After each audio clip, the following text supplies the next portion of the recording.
Hello, chào mừng các bạn đã trở lại với Sim Xanh Sài Gòn Channel ha. Hôm nay là cuối tuần thì đến hẹn lại lên.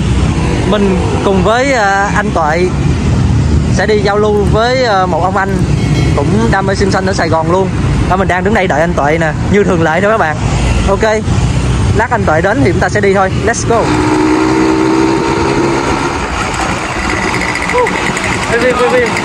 Dạ. Không, xe anh ra ít ra khói lắm, hay phải, hay ta.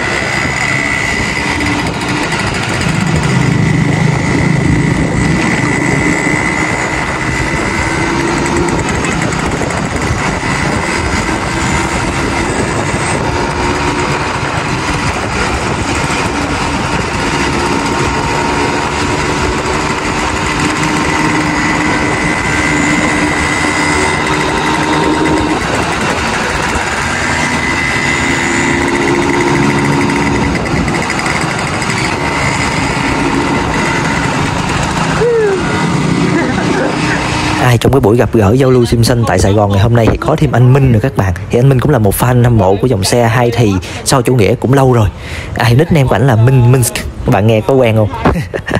Chiếc sim xanh SR50 hay còn gọi là kích nữ này là của anh Minh nè. Đó, xe rất là đẹp luôn các bạn. Đấy, sim xanh S51 màu xanh của mình nè, rồi sim xanh S50 tuning của anh Tuệ nữa.